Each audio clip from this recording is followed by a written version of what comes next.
Hello,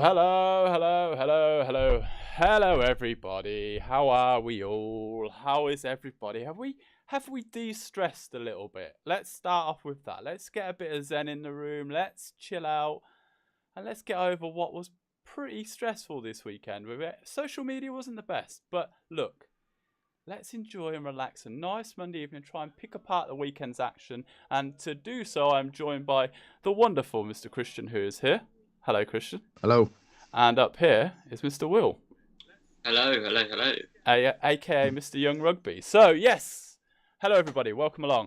Like everybody in the chat, I want to hear your 3-word reviews, please.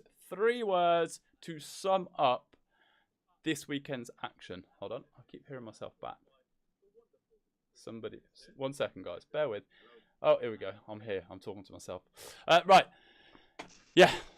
3 words to sum up this weekend then. Right, okay. Let's hear what you guys have got to say. Drop it in the chat, please. Let's hear your 3-word reviews. I can see a few people coming in with them. How do you get Player of the Month? If you want to be Player of the Month, there is a link in the bottom of the chat. It says to get Mr. Pigeon to appear. I changed it earlier, so if you donate, I think it's £1 or above, Mr. Pigeon will appear. Okay, I didn't forget. No, hello. Right, Franco Welsh Allegiance actually made it. I like that 3-word review. Good job, ref. Hello, Emma. Hello, Eddie. Hello, Freddie. Hello, Thomas. Hello, Ollie. How we doing? Hello, Josiah. Right, let's get started. Let's get started with about 3-word reviews. I've got a few sent in already, and then I'll come to the guys for theirs. Harry Prince says, I missed France. I don't know if he was talking about a trip or something, but I assume he's talking about this weekend's rugby. At James LT95 says England ill discipline. We'll get onto that. Fred Chillers 123 says never underestimate Wales. Thought that's a very good one actually. Juliet Lima Delta, I like that. Would rather forget. And then Perrin 255, and I sense this is where the topic of the chat is probably going to go for much of the evening. Pascal eye test. Okay, so let's see what everybody's saying, and then I'll come to the guys. If you've got a 3-word review for this weekend, let me know in the chat. I'd love to hear what you guys are saying. Welcome along, Ben. Welcome along, Josh. Welcome along, David. We go again, David says. French refs awful. Josh says too much controversy. Refs were appalling, Emma said. Eddie said Pascal is biased. All fair decisions, Thomas. I am assuming is very much a Welsh fan by that. He's definitely French. Toji, not Lion. We're going to get onto that as well. We're actually going to talk a bit about the Lions today because of everything that's gone on, we're obviously missing one game, which we'll talk about in a second, but we won't obviously have the time. Let's use that time for something else, and we'll talk about the Lions for the first time on Fab. So then, let's go, William. Mr. Will, Mr. AKA Young Rugby. What's your 3-word review? Let's hear your 3-word review for this weekend, please. It's something which I said a fair few times on my TV screen this weekend. He's given that. Yeah, that is fair, to be fair. Christian? I think oh so French probably sums up my 3-word review. All right, I'm going to go for... I was stuck between two, right?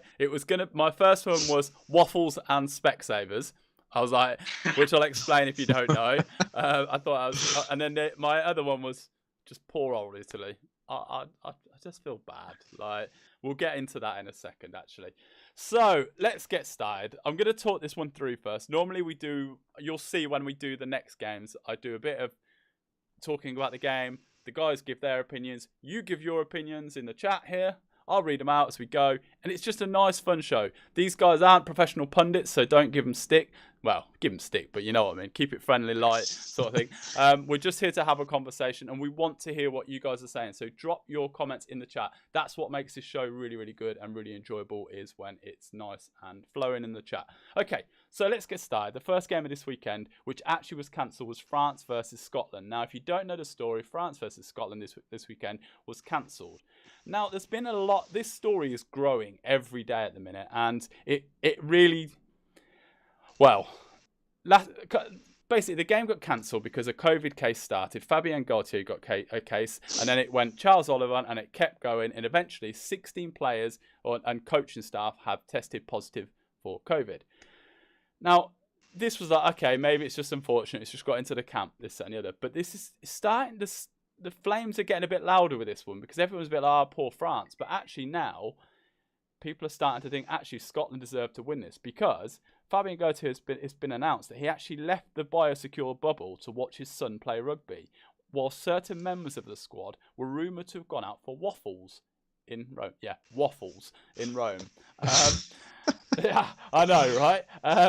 So France's sports minister is threatening to withdraw France from the Six Nations. France Rugby Federation president, good old Bernard Laporte, has appeared on French television stressing that Gautier's job is not in danger. But, I don't know, in the chat, I'd love to know what you guys think about this. Surely Scotland deserve the win now. Like, for me, they do. Like, and that's truthfully what it is. But what do you guys think? Let me know in the chat here. I'm going to come and read what you guys are saying, and then we'll go from there. So I'll tell you what, Will, are you on board with Scotland deserve a win? And should it be a bonus point win or just a win? What are we going with? I think it's a really tough one, because it's not like the Premiership where 4 points and 2 points may not matter as much. With a tournament with only 5 games, a win is the difference normally between first and third, really. So we've got to sort of think about that. I think that what France did sort of it cost the game, didn't it? It cost us the luxury of watching the game. So yeah, I would be all on board for Scotland getting more points out of this than France. However, that's distributed, I think, would sort of come down to the lie of the land, really. It's a strange one, because they've got to try and get this game in, or if they were going to try and get it in, it needed to be this week or this weekend in the fallow week. There is potential it's just going to be too much of a squeeze. They need to allow for time, you see, because obviously when a positive case, then that person needs to. Because what actually happened, I'll go into it a little bit further, be a bit of a nose here, but actually what happened was they were clear to train again because everybody that day had tested, they were fine, so they were negative for COVID. But then the following day, one person who had been in the training day, been in camp that day, training with the whole squad, they had to basically say no. For me, this is really poor management, because if you don't know how clubs in England are doing it currently, they all train in little sections. They don't train, especially when you know COVID's in the camp at the minute. Why weren't they training in small or individually till it was fully like it? To me, it screams amateurism, and I don't think it's good enough, to be honest with you. Christian, I'm going to come to your views in a second and see what you think about it. But let me see what everybody's saying in the chat. I reckon give Scotland the 4 points. The Great Tree Swinger said, Ross says, disgraceful, points to Scotland like the Champions Cup. Freddie Clark says, Scotland should have 4 points. Thomas Ellis says, I would just give the 4 if it came down to this. Josh, no one wants to wait until July. Also ruins the fine. And that is a very good point, Josh. We don't want to see a game in July just before the Lions. I don't care. Like, it's going to cost them money now, but the French should be paying a fee towards it. Or, yeah, there you go. It's just, it's in their interest to have played this game. And it's not right that they're going to get away from this and then another game in July. It's a load of rubbish. Absolute load of rubbish. Barbarian's also got banned for right, Christian, give me your thoughts and then we'll move on, because otherwise I'm in a ranty mood today. Can you tell? I'm in a very ranty mood. So all I'm going to say is just wait for England. Right, Christian, what do you think of the France Scotland game? Well, I think it's a game that everybody wants to see, but logistically, I just don't really see how it can go ahead, really. I think that there's I don't want to say there's been a lackluster attitude to COVID within the French camp, because there probably isn't, but it's got in there somehow. I don't know if anyone listens to the rugby pod, but Jim Hamilton, he mentioned that when the celebrations after the game, after they'd beaten, I can't remember who it was, but none of them had masks on. If in all of their side officials and the I can't remember what they're called, but yeah, basically they just weren't PPE'd up properly. And I think that if you're in given the current climate, you need to be seen to be doing it for the protection of the players, for the protection of all your backroom staff, and somehow, somewhere, that's not happened. And I think that for them to not have to pay any sort of consequence because of that, I think is bad. So I would love to see the game played. but I think that the right thing to do is to hand Scotland a bonus point win. Yeah, I'm fully with you, to be honest with you. I will say, actually, like Bristol, for example, in the Premiership, are so hot on COVID stuff. Like, I mean, so hot on it. Like, the way they organise it all. Their training week is scheduled around their testing, and it's really well thought out. And it's like, they train in little pairs, I think it's pairs or fives, and they keep it all really close. And I think that's why they've had such a low, well, it's just not spread at Bristol, to be fair. We're going to part this in a second. I'll just read the last couple of comments and then we'll go from there. Ben says, yeah, we shouldn't ruin the last day of the championship. And yeah, Super Saturday, it's going to be ruined at the moment if they continue that game on. Great Tree Singer says, but because of the regulation, I think the game will be played later, as annoying as that will be. Thomas Ellis says it should be played on the weekend during the other break. The problem with it being is they need to allow for the time, because anybody's cases and 7 to 10 days sort of, yeah. I think the logistics of it are all a bit too complicated, aren't they? That's it, yeah. Justice for Ollie Wallace. I like that. You would have to give Ireland and Italy 5 then as well. Wales would win the tournament by default then. Okay, shall we move on? Okay, I feel like we've had a nice settler to get us in there. A bit of discussion about France and Scotland. But let's actually talk about a bit of rugby, shall we? Let's put some bits up on screen. So, oh, where's my mouse gone?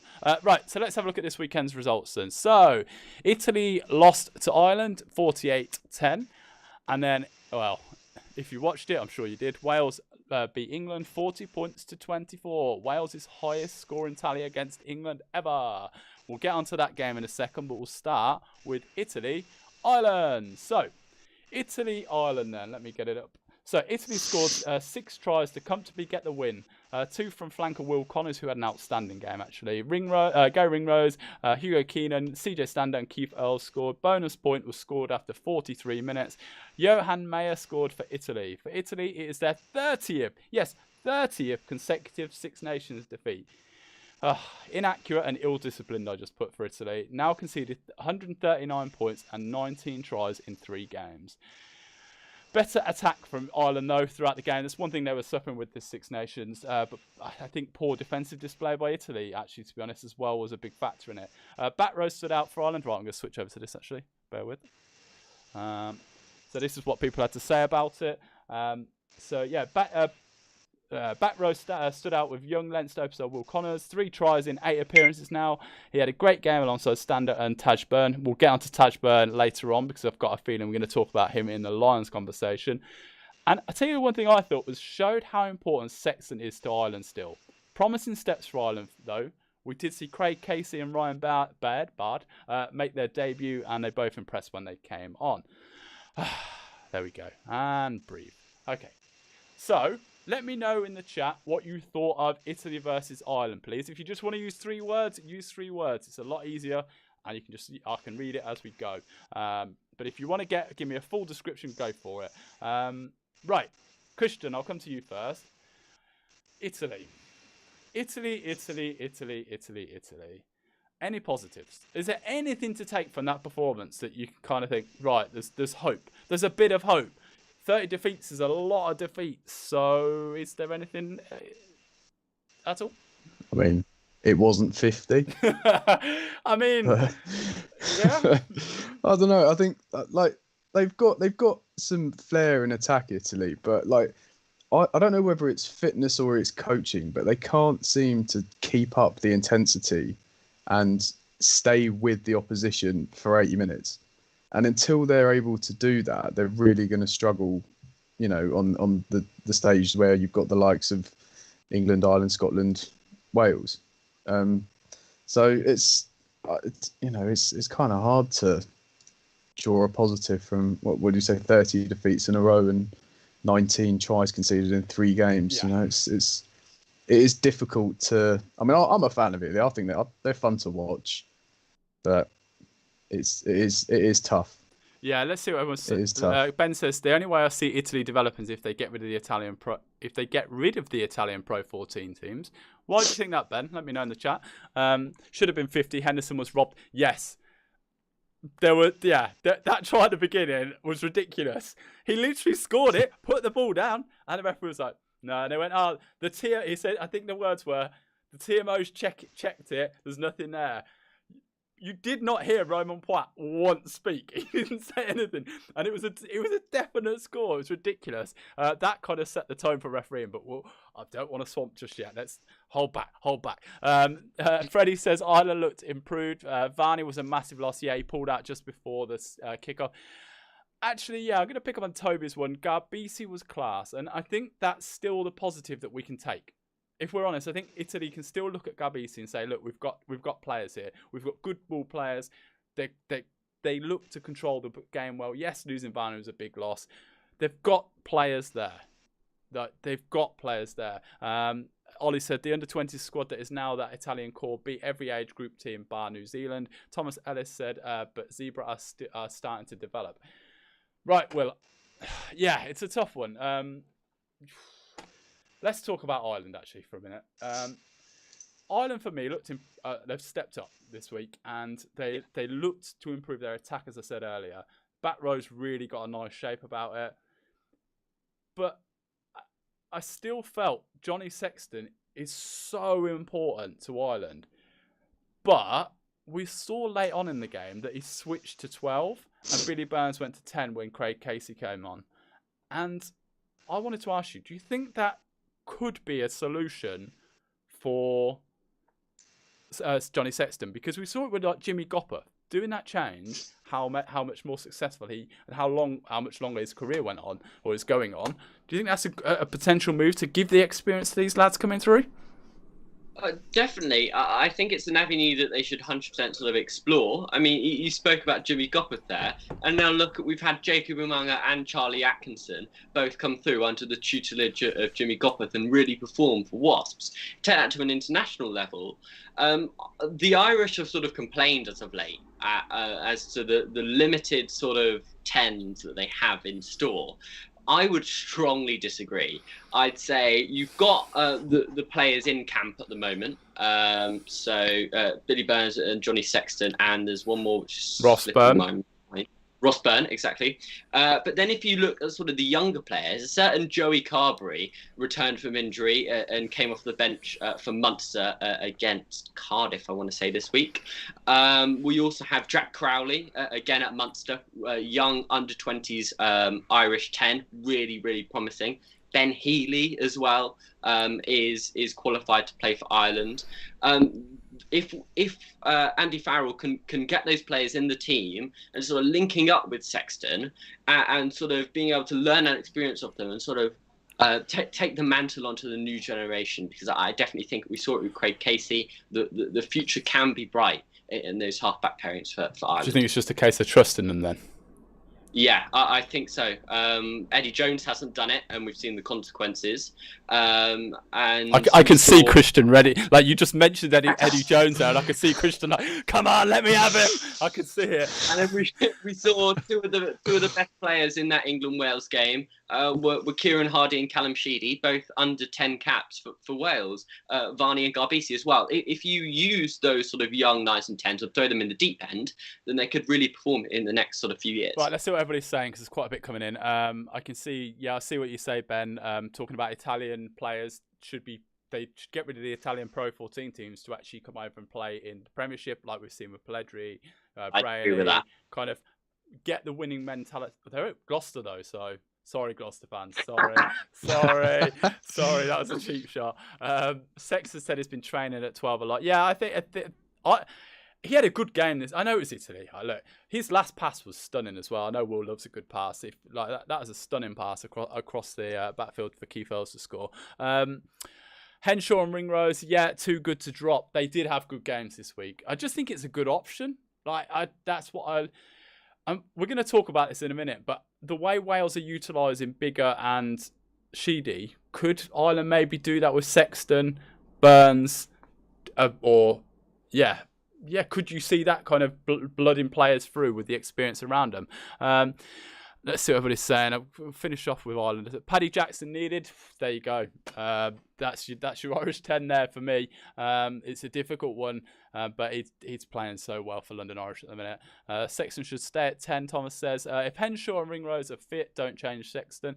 Toby says, if Pelledri is fit, I think that they will have a better defensive effort, as he normally looks as if he sets the standards for the back. Fidge2892. I don't think that's James. I don't understand why Cooney isn't playing. Ollie says it's that versatility of big at games by game, a game by game basis. No point having 210s against a team where it doesn't work. Yeah, no, that's what I mean. It's a good option. I think it's just something I like. Was set with if we compare it to Gopper, it's a real good move to have seen him go that way. So I think potentially it's something to look at and use. As Italian, Italy was a shame. Yes, was tough, but we conceded too much penalties. The ill discipline, actually, and listening to the referee was a big problem. I don't know if it's a language thing. There seemed to be a back foot. Oh, they're not gone back foot. It seemed to happen a lot. They were getting pinged for silly penalties. And they had at one point they had 2 yellow cards, and it just caused chaos. It was down to 13 men. It was just chaos. But it's not listening to the referee, and that's what it felt like anyway. Right. Anything anybody else want to say on Italy, Ireland before we move on to what would be no? Right, the last bit I'm going to talk about is just on this bit is Italy host Wales in round 4. Ireland travel to Scotland, which is going to be a tough game. I think that's an interesting game for me to see where that's going to go. Italy missing Zanon, Minozzi, Pelledri, miss Varney as well this weekend. Who else? There's a couple of others they're missing as well. It will come to me. But yeah, the last pass reminds me of the pass he gave Stockdale against Wales in 2018. Yeah, like it was a lovely pass. It was Craig Casey looks so good when he. Do you know what? If you get a chance and you haven't watched the game, watch the last probably. I think it came on for about 18 minutes. But if you want to watch what England are lacking, for me, when I look at England, Craig Casey delivered it. Speed, absolute pace. It was like every ruck, bang, gone. Every ruck, gone. It was no messing around. Option, gone. It's just so fast. And he was looking. He was constantly aware. He's a very good player in the making there. And he's going to be one to watch. And I think it won't be long before he's starting Irish, number 9. Will not be long at all if the way he's going. Italy to end Grand Slam hopes. I tell you what, there's a bet for you. If they do that, that would be incredible.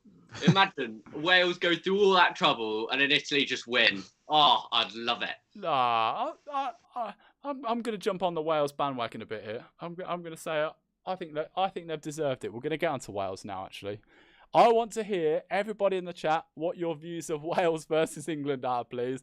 What were your views of the game? And I'll read them out as I go. I'm going to give you an idea on the results. If you missed it, Wales versus England then. Here we go. So, Wales versus England. Wales won 40 points to 24. They won the won the Triple Crown in a dramatic Six Nations match at the Principality. I've put this down. 2 key officiating moments in the first half left England fans feeling frustrated. We're going to touch on them.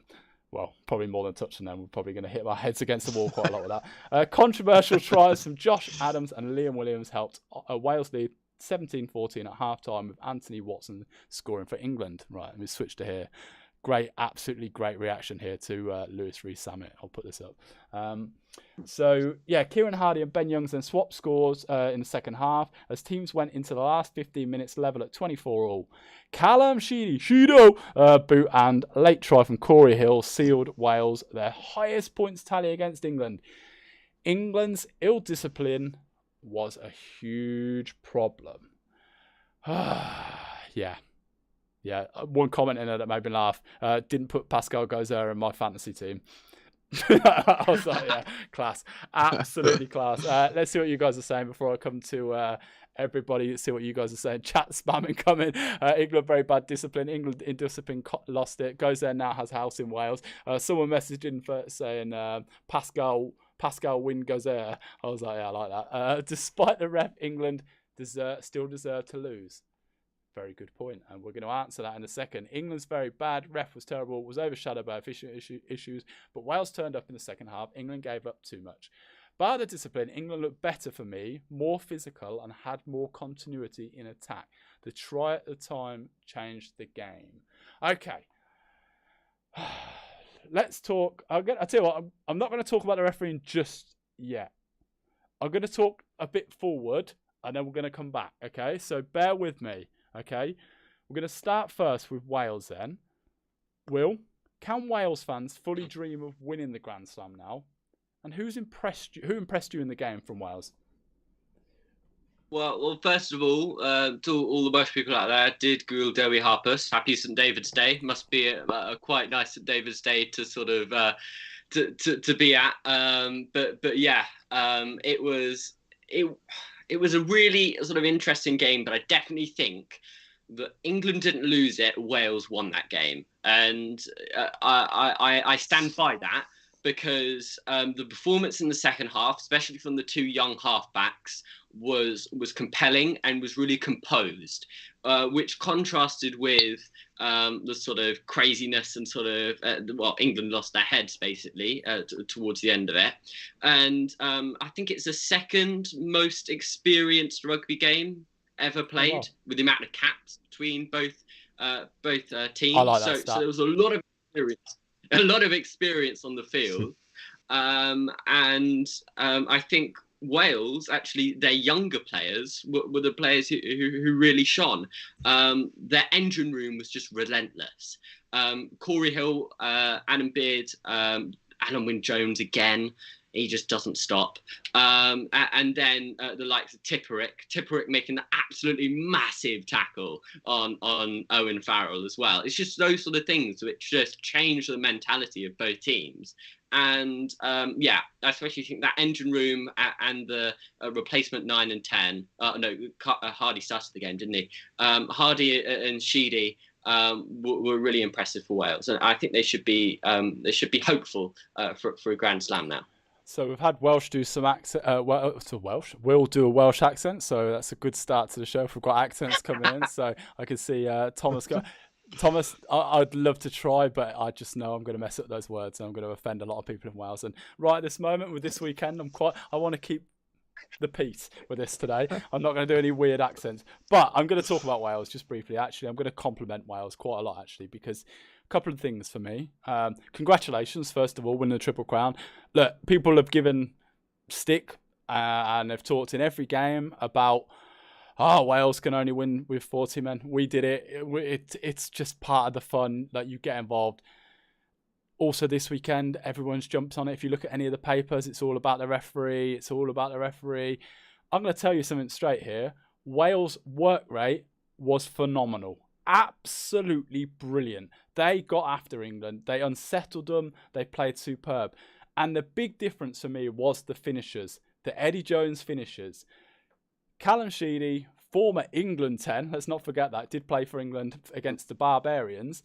So he was superb. And I got to admit, when he took Bigger off, I thought, I'm not sure about that one. But my God, did Sheedy really arrive on the international scene? Like, we've seen it with Bristol. But look, Wales deserved that win. And we're going to talk about Pascal Gozer in a second. But that wasn't an England, England had everything go against them. It wasn't that at all. England's ill discipline, Wales' work rate. Wales just played better. It's not that dissimilar to Scotland. We look at it and go, Scotland deserved that win straight up. That's what this game was. Wales deserved to win. There you go. Okay. Shall we talk? Do you know what? Before we talk about England, Christian, remind me, because if I may well forget, but I think now's the time. In the chat, I want to see what everybody's saying, and then I'm going to come and we're going to talk about the key moments now. I agree with Will. England were good, but Wales were better. Freddie says Martin won Martin a one for the future a lot. Please, can we have the start of Erlen Maynards? We're going to get onto that in a second. Yeah, we're going to talk about England's changes in a second, okay? We're going to move on to that. But for this very time being, let's talk about this. Let me put this up. Specsavers tweeting out, who is Pascal Gozer and why are hundreds of people trying to get him an emergency eye test with us? I mean, That's brilliant. Good bit of social That media, is class social media. That's when your brand does something very, very well. Okay, let's talk about it, right? Because so there's two key moments in the game that were ruled that if you're an England fan, you rule them as they're outrageously wrong. They're terribly wrong.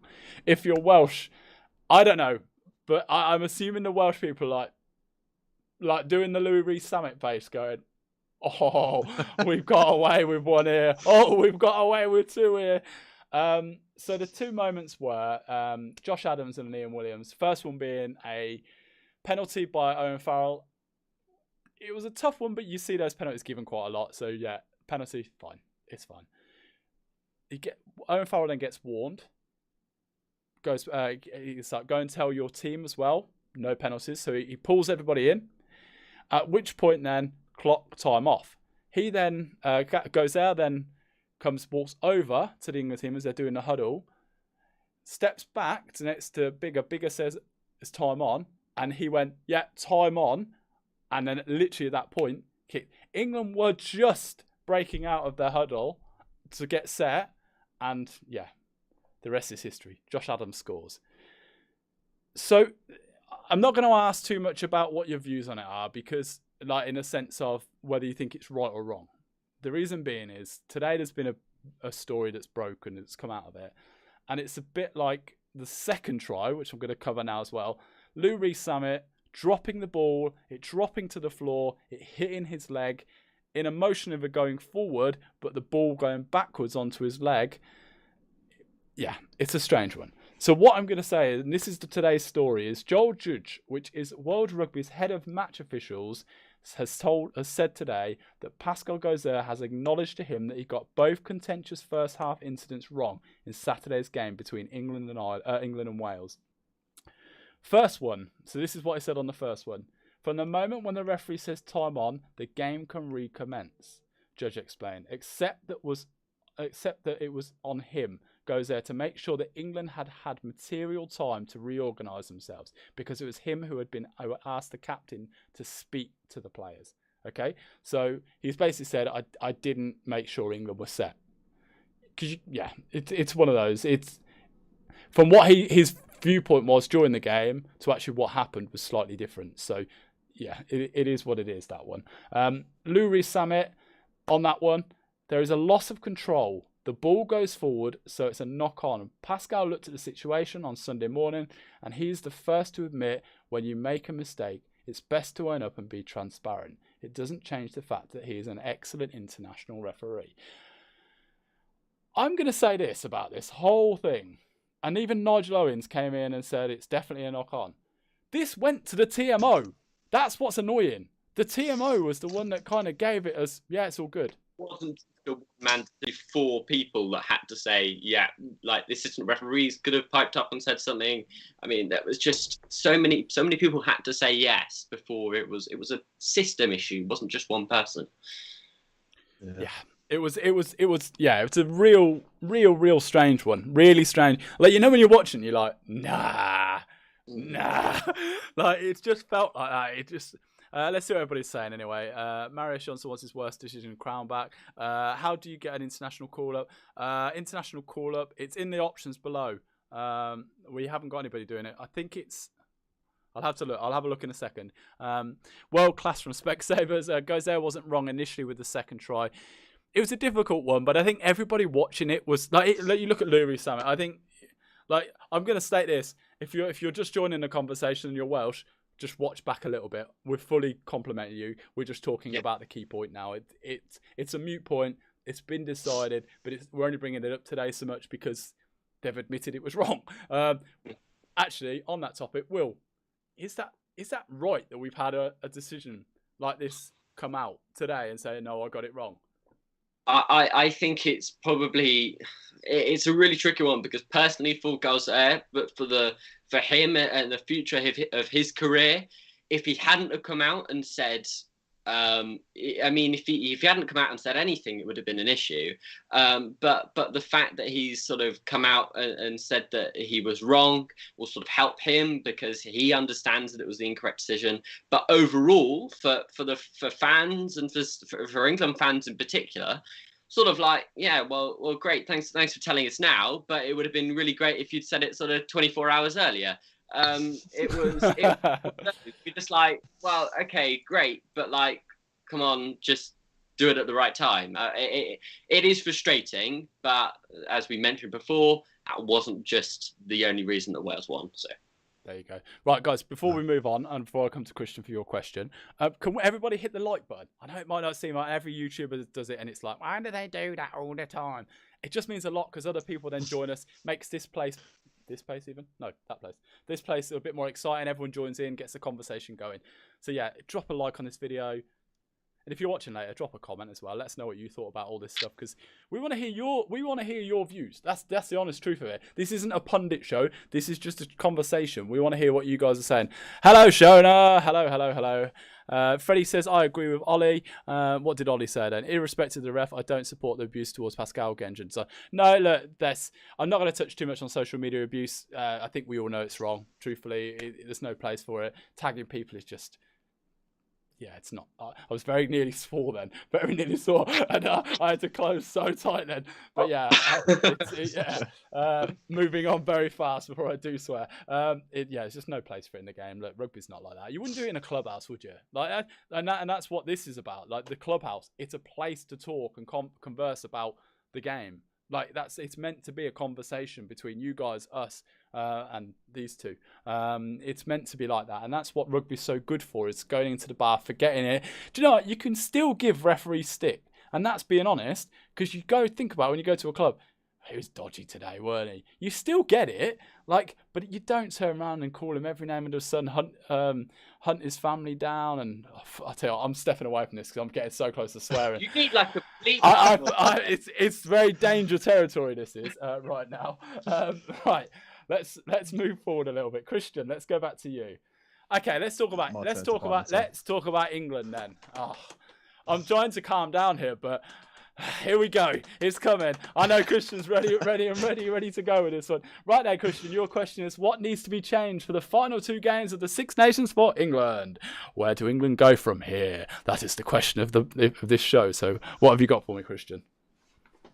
Selection. let's just try and get it right. Let's reward players that are playing well in the Premiership, in their clubs, and give them the international call-up they deserve. That's not how it works, is it? You don't reward players if they're playing well. Honestly, it makes me so mad. Like when the team sheet was released this week for the England-Wales game, I felt so dejected looking at it and just seeing the same names that previously had no right to be playing that game because they'd not performed well. Well, I suppose. I mean, we beat Italy, but we beat Italy. Literally, some of them hadn't even performed. Yeah, so that's that. Not I think the BBC, some of the Saracens players and a couple of the other players have 0 minutes for their clubs this season or in 2021, which is just how can you be expected to go out onto the international stage, which is the most intense atmosphere, the most intense gameplay that you're going to experience as a rugby player, and expect to be performing at your best? It's just it boggles my brain why on earth these players aren't getting it. Do you know what I mean? Like, I know everyone's like Sam Simmons. Why is he not in that England 23? Why? It just did he do something to like wrong Eddie Jones? It must, because at this point it must be a personal thing. I just can't see how it can't be. Because if any other coach, I mean, this is why I was watching the game. I was almost rooting for Wales, and it hurts my heart to say that because I love England rugby. Get out. But I felt I was so disinterested in the game because it was just the same thing from England and from Eddie again. See, I thought I was, and I felt that way until about 44, 45 minutes. I was like, come on, England! Come on! Do them! It just suddenly stemmed. It took me a little while to get into it because I was a bit like you, actually, quite lethargic with the team sheet. Sorry, before you continue on, there is one point before it goes. I just saw the great tree swinger. This is the key thing for me, actually, and it's exactly what you're saying there. For me, only a few personnel changes, more of a change in attitude and mindset. a few changes would make a big difference. Like, if we'd have seen Malins potentially start, Earl potentially start, a dog on the bench, just a bit of excitement of something different. Surely. Who would you make changes for the next game then, Christian? Oh, I did see somebody's comment. Would you drop Farrell firstly? If you did, who would you put as captain? And then what other changes are you making? There's 3 questions for you. Go on. Right. Am I allowed to pick anyone, or do they have to be in the England squad already?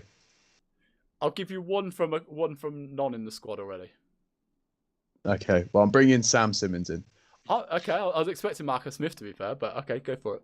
Let's see what you got then. Well, no, because I think I like George Ford.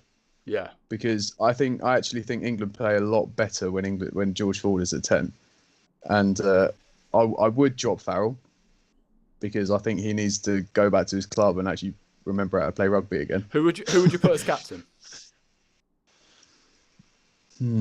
It is a tough one. Because the reason why I ask you that is because obviously everyone always talks about the Lions and they talk about Itoje, and it's a really nice segue into what I'm going to talk about next. It's Mara Itoje, right? Okay, and I'm going to rant here for a second. Actually, do you know what?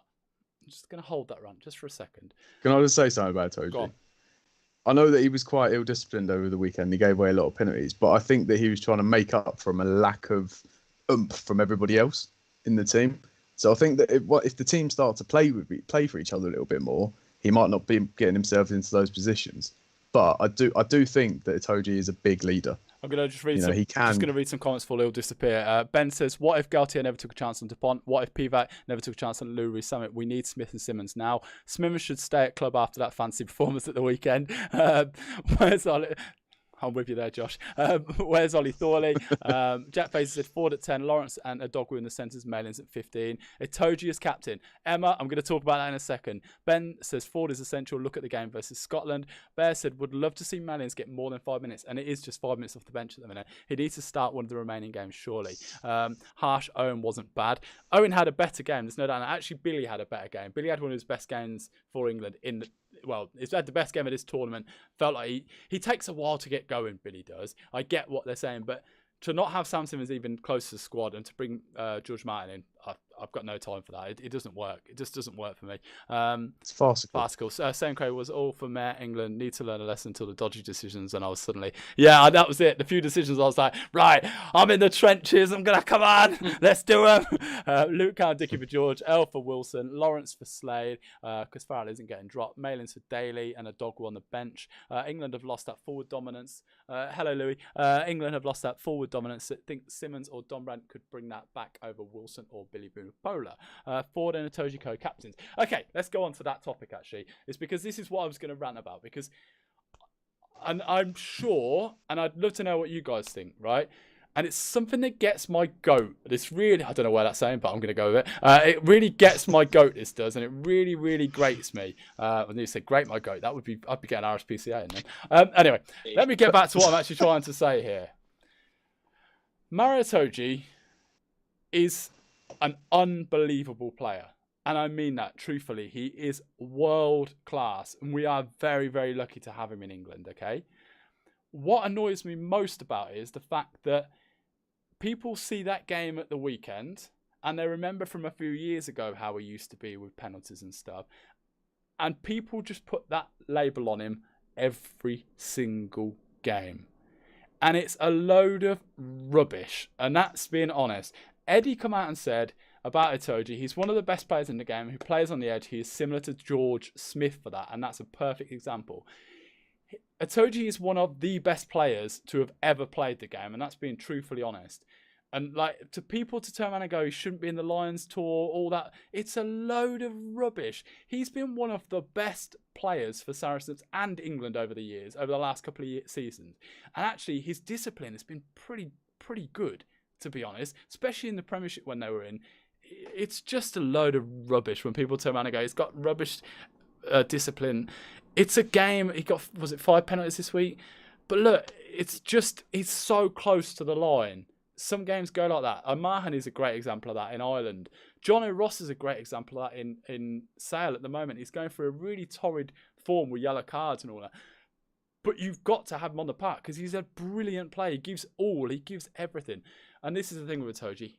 You've got to let him have that. If you start backing him off, then you're not going to get that great player that you actually that he is. Truthfully, if you start going, oh, just don't do that, because how many games does he actually give away that many penalties? Very rare. He probably wins more turnovers and gives away penalties over the sort of span.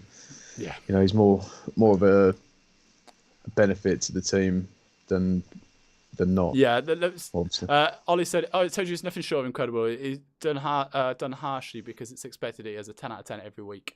Simmons would be in the squad if it wasn't reduced this season. I don't think it would be. I don't think it would be. It's not even in the question. If you watched my video last week, there was an interview with, it was an interview, and he said Eddie's it doesn't suit Eddie's style. But look, maybe it's time Eddie stops being so stubborn and changes his loyalty a little bit. I don't know. What changes would you make, Will? I would first of all, I would bring in not a player but a coach. I'd bring in Alan Dickens, who under 20s is the under 20s coach. Would you go to do what? Just to give Eddie a bit of more understanding of the younger players in this camp, and just to become as an advisor and say, look, these are his strengths. When I've seen him in training, these are the weaknesses. This is what he performs like on an international stage. Just those sort of links, and just so Eddie can get a better understanding of these players, and sort of just rather than just sort of seeing them playing on a Saturday in the Premiership. I would love to see Paolo Odogwu start. I think him or Ollie Lawrence in the centres is what England need. We're desperately missing a Manu Tuolangi style sort of player to get us on the front foot. Even if, Christ, we know what Eddie's like. Slap Ben Earl at 12 or whatever, or Sam Simmons if we're feeling really lucky, because you just need that go forward ball, and you're not getting it off Farrell. You're definitely not getting it off Slade. It just lacks that sort of oomph that we've talked about. The excitement factor, I would say, is what it's missing at the moment. That England team, it's not enticing, and I put something up on Twitter the other day about the disconnect between fans and the squad selection at the moment, and I feel like that is part of it. It's just excitement. It's just like, oh well, I know what those lads are going to do. Yeah, and it's readable for teams, for clubs that you're playing against. For example, Wales pretty much played against that squad in the Autumn Nations Cup and the Six Nations beforehand. If you're putting out the same players, then the opposition understand and learn their little traits and what these calls mean and what not, and it's easier to read. Well, look, there's a famous saying, and it's going to fit in perfectly to this. It's the definition of insanity is doing the same thing over and over and expecting a different result. And that's truthfully how I feel with England at the minute. It's time to change. Eddie was at the Saints on Sunday. I wouldn't be surprised if Johnny Hill is made the scapegoat. Ribbons comes in. Wouldn't be surprised at that at all. I think he's going to be bold. I think there'll be still a core squad, but I do think there's going to be a few changes. I'd be surprised. It's got nothing to lose. I hope. Go on. Don't you dare tell me. I would bring Danny Kerr back in. Won't happen. I know it won't happen, but he is playing really well for Quins at the moment, and he's about 40 times quicker than Ben Youngs. That ship sailed, unfortunately. I think now, to be honest with you. I'm coming out of all the lines tonight. I've got some great ones. Right. Okay. Look. Down there. Or... These are all going to be on T-shirts, like trademark. That's soon. Like... Great, my goat. Great, my goat.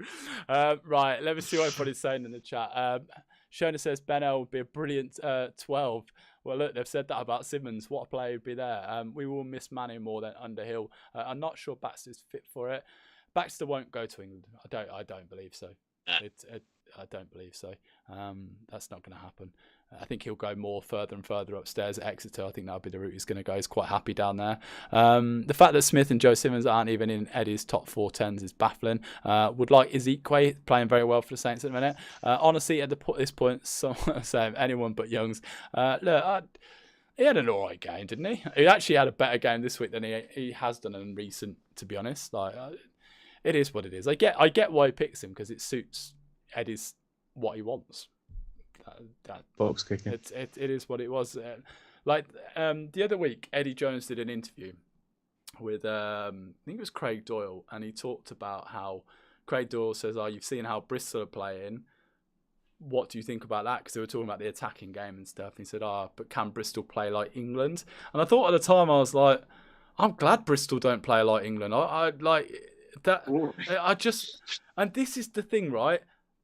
It's sport, and it should be about enjoyment. And winning is important, yes, but it's not everything. And that's the truth of it. Enjoyment should always, especially in a blooming pandemic, in a pandemic, it should be enjoyable. And that should be the priority. I'm sorry, it should just be enjoyable. I think you're completely right with that. It's not about sticking. I want to see exciting players. Play the players who are playing exciting rugby. What's the issue? Look, we could all solve the world on this chat show today, but we're not going to. But we are going to talk a little bit about the Lions, though. I'm getting really good at this seamless stuff. I'm getting tired as well. It's going to get worse tonight. Segue into segue. I am like full segue in tonight. Right, let's talk about this tournament. We'll move on to the. Actually, I'll tell you what. Let's put the table up now. Let's go. This mouse just disappears. Table so far, then. Here we go. Wales at the top. 3 out of 3 the Welsh boys. There you go. Did offend Wales in the end. 14 points. France 2 for 2. We don't know what's happening with our Scotland game. Ireland 3-1, 7 points. England in 4th, 3-1, 6 points. Scotland 2-1, 5 points. Italy 3-0, 0-3, minus 101 points. Ouch. It's very desperate. Next round of fixtures before we move on. Round 4, Italy versus Wales. I'll tell you what, I want to keep this quite short. So just give me a quick winner and prediction in the chat then. Italy versus Wales, please. Let's have a chat prediction. 2:15 kickoff. Italy versus Wales then. Let me go to here. Christian, Italy versus Wales. What score prediction? 35 points to 9. Comfortably Italy. To Wales. Comfortably Italy. It's so bad that you can make that joke, isn't it? Every single show, and it doesn't get old. Just to say. Great. Will, what do we think the score's going to be? 56-10. 56-10. Wow. Do you think you'll start Sheedy in that game? Yeah. I think he will as well. I hope so. Full young guns. Let's go. Josh has gone Italy 22-18. Ollie's gone 23-19 to. You lot are all back in Italy. Oh no, wait. Jack's gone Wales 36-13. Thomas has gone Wales. Freddie's gone Wales 40 points to 20, or they win the tournament. Italy 12-42 Wales. Wales by 34. Wales bonus point win. Wales 40 points to 7. And an Italy red. Oh god, no. No, because what was it? We've had 2 14 men and 16 men. So what are we going to have this week? It's got to be an odd number, so it's going to be a weird number. So maybe 13, 2 red cards. Yes, start Sheedy. Absolutely start Sheedy. Sheedo. Right, let's go back to the fixtures. Right. Are you under contractual obligation that every time you say Sheedy, you've got to go Sheedo? You know, I think it's become like one of those things, where you say it so often that it's become an actual tick now. Like if I ever dream about Sheedy in my sleep, I'm like Sheedo. Like, what the hell is I remember I was on the Sheedy train in 2019 and I put him in my fab team of the year and I got berated for it. Absolutely berated. Well, it weren't the right time to be a Sheedy fan. Now is the time to be on board. There's time to be on a hype train. There's definitely time. Okay, right. Let's go back to the fixtures. England versus France. Well, I'm hoping it will go ahead. Do you know what? Let's hear what your predictions are in the chat, please. England versus France, 4:45 kickoff on Saturday. Don't actually have the date there. It's a week on Saturday. There is a fallow week. I now know what the word fallow means. Found that out earlier on today. It's basically a week off. There you go. Right. Christian. No, actually, I'll come to Will. England, France. I go with 27-24 to France. 27-20. So say that again. 27-24. 27-24 to France. Christian. 33-17 to France. Wow. We've gone full anti-England on this show now. That's it. That's it. I demand change, Craig, and I will not back them until it happens. Let's see what everybody else is saying. I'm going to make my prediction in a second. England versus France will probably be postponed. Hopefully not. Fingers crossed. It's still a few weeks away yet. England to lose 19 points to 21, Louis says. 27-15, Josh has gone for England. 28-0, Ollie. Well, I can see what you've done there. England win, back the boys. France 45, England 22. It is at Twickenham, I should add. England 26-18. Ben says Eddie Jones names an unchanged team for France. Oh, God. No, please don't. I'm already triggered. He's a jolly good follow. I like what you did there, like that. France won't be pretty if it goes ahead. I really hope for a proper French performance. If it goes ahead, England 16, France 19, France by 10. Okay, I think England are gonna find a way. I think England are gonna win it. I think they'll find a way. I really hope we see some new talent. I don't know. I don't think there is this whole 28-man squad rubbish. I don't believe so. I think you can call in anybody you want, truthfully. So, yeah, I'd like to see some change, personally. I'd like to see some players get a run out. Malins definitely is on that list. Earl is definitely on that list. A dog who I'd love to see get cat. We've got nothing to lose. Eddie, if you're watching this, please, just give... Of course he is. He's sitting in his hotel room watching this now. I know him. I know it's fun. It's fun. Eddie? Hi, Eddie. If he is, you're in for trouble, Christian. That's all I'm saying. If you go to a Premiership ground and you bump into him, you're going to be like, sorry, Eddie. Oh, well. Yeah. Hopefully, look, let's hope there's a change. That's all we can hope for. Right, the final fixture. How have we managed to take this to an hour already? This is meant to be a short show today. There's only 2 games today, this weekend. Right, fixtures. Scotland versus Ireland then. Sunday that'll be on the 3 o'clock kickoff. Scotland versus Ireland. That is going to be... I think this could be a cracking game, but it probably won't be. It'll probably be boring. But it's 2 potentially good teams who are starting to play attacking rugby, defensively solid. Should be a good game. Who do we think, Will? I'm going 21-17 to Ireland. In the chat, let me know, please. Christian? I'm going to go 24 points to 20 to Scotland. I'm going to back Scotland as well, actually. I'm going to think they're going to find a way. 27-12. I think it's going to be quite convincing. I don't know why. I feel like they're going to be pent up from all their frustration of not playing. And also, Ireland are going to finish 5th this tournament. As I told everybody at the start of it, they're going to finish 5th. You know this, Josh. I told you this, Josh. Remember this, Josh. 5th. For you. Let's see what everybody else is saying. 13-10 to Scotland, 18-9 to Scotland, Scotland 21. Shows how far Scotland have come, that this is Scotland. People are back in Scotland a lot more. Scotland 27-21. Hastings will be banned at Murrayfield 2. 2022. Yeah, a lot of people back in Scotland, to be fair. Boys, it's the first time Eddie Jones showed humility. No, he's actually... It's just one of those things. Like, we're past that now. Let's move into some positive, looking forward to a tour that could happen, might not happen. You would have thought we would know what was happening with the Lions by now. If I'm honest, 1st of March, really. I imagine we're going to hear about it this week. It's got to, surely. The planning, the timing. It seems like it's got to be done. What's the favourite for it to be in Australia? The 2 big ones now are it being in England and being in this area, which, to be honest, I'm quite happy for, because it means it'll be at normal times. Don't have to worry about sleep, don't worry about that rubbish. Happy with that one. That suits me down. Second one is the potentially go to Australia. The big thing is money. That's all this tour's about, is money. It's always been about that. It's all. No one can tell me otherwise. The Lions is all about money. It's about business and money. It's not all about the lovely story that is the Lions. There's a fraction of it that is, but it's about money. Let's be honest. And that's what it's about. It's whether the government will now underwrite the tour, which they shouldn't, personally. But Australia, it's all about this COVID. It's all up in the air, but a decision needs to be made sooner or later. It needs to be, because, they can't keep dragging this on. Would there be fans in Australia? I Yeah, don't know what their COVID I think so. situation is like. I see Ollie said Charlie has a secret insider knowledge. Yeah, Ollie, I'm aware of that insider knowledge. It's just one of those things that I can't say yet. Sorry to be cryptic. It's just one of those. But yeah, we'll find out soon enough, hopefully. And we'll find out when the Lions tour is actually going to take place and where it's going to take place.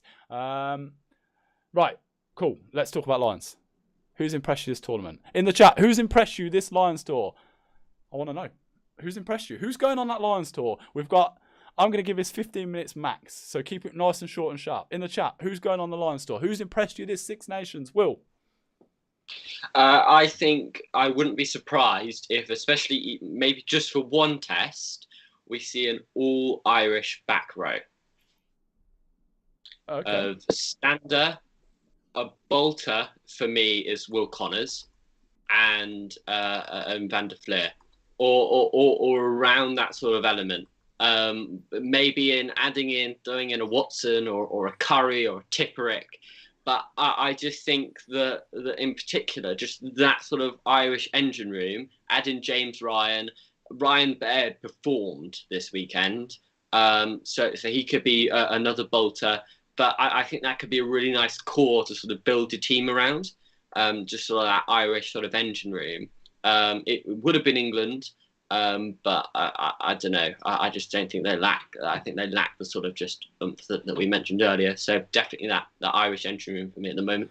Fair enough. I'm going to come to you in a second, Christian, and see what everybody else is saying. Henshaw, Samet, Ken Owens, Wyn Jones, Hogg, Van der Merwe, Price, Gray, Hardy, Lurie, Samet, Russell, Byrne, Itoji, Alan Wyn Jones as Itoji and Alan Wyn Jones as co-captains. Could be interesting. Lurie, Samet, Falatau, Watson, Russell, Johnny Gray, Alan Wyn Jones. Will, you're mental.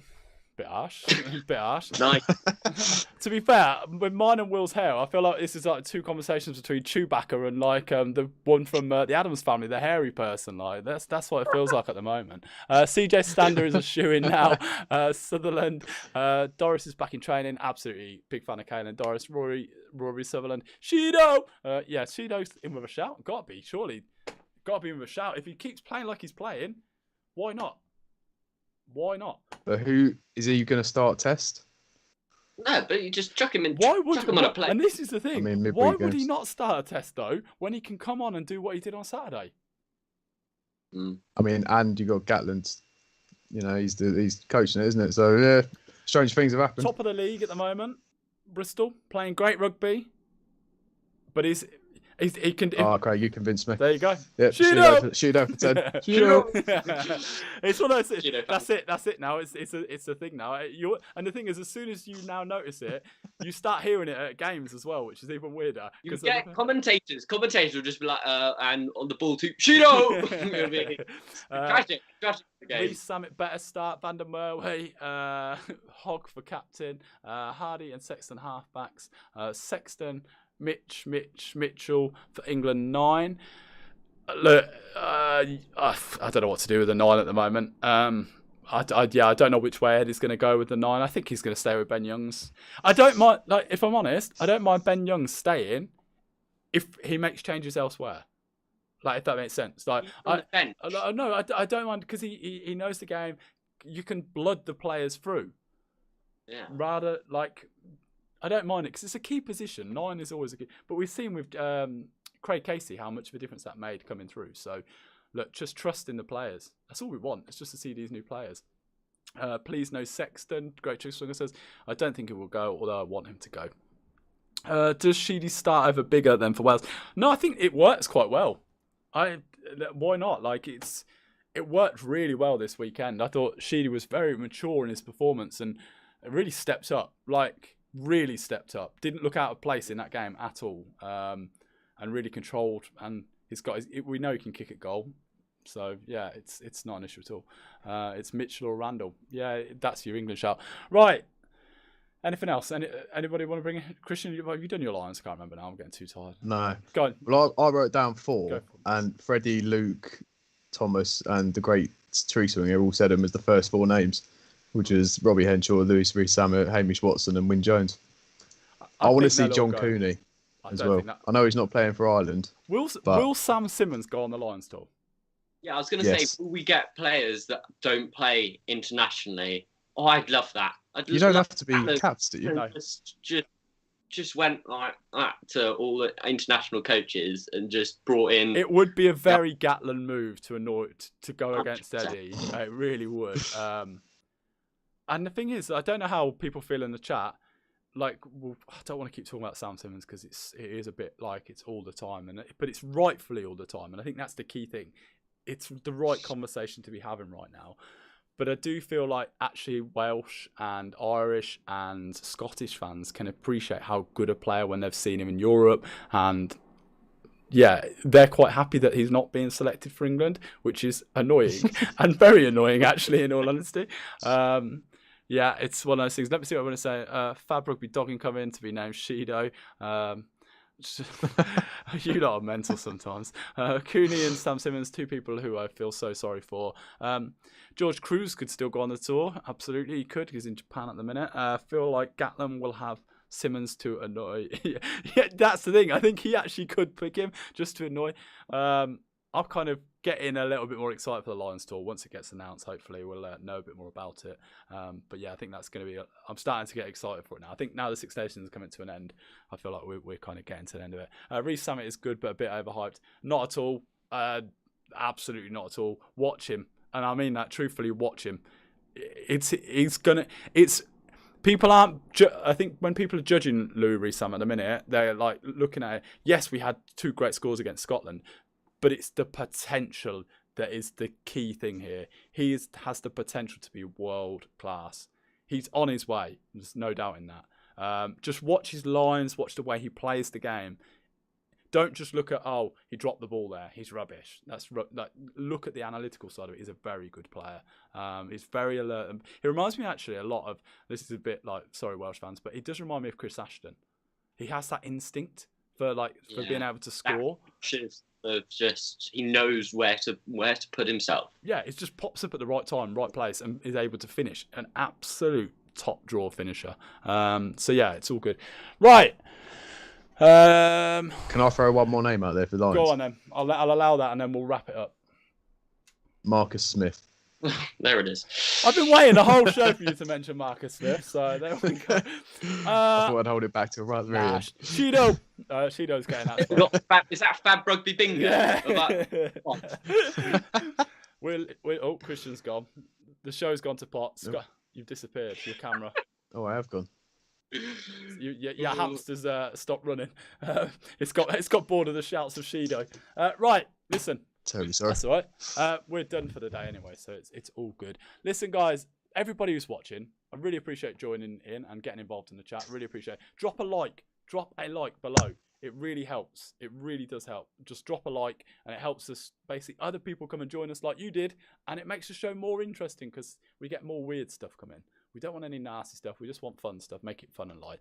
And after this weekend, that's what this is all about. It's just have a laugh, enjoy the game, that's the clubhouse mentality. Is just have fun, just enjoy yourself and have a conversation with your friends, with other random people, and just enjoy rugby for what it is and the best thing about rugby. Christian's gone again. He's doing a Houdini act. Right, I'm gonna. It's all right, mate. Listen, guys, thank you very much. Will, thank you very much for joining me. Thank you, Greg. And the ghost that's in Christian's camera right now, thank you very much for joining me. No, good to be on. It's all good. Guys, thanks a lot for watching. Make sure you subscribe to Fab Rugby if you don't already. It'll be great. There he is. Make sure you hit subscribe. It'd be great to have you along for the next one. We won't be back next week. We'll be back in 2 weeks because there's no Six Nations. And yeah, come and join the Discord. Guys, see you soon. Take care, everybody. Have a good day, week, whatever. See you guys. Bye.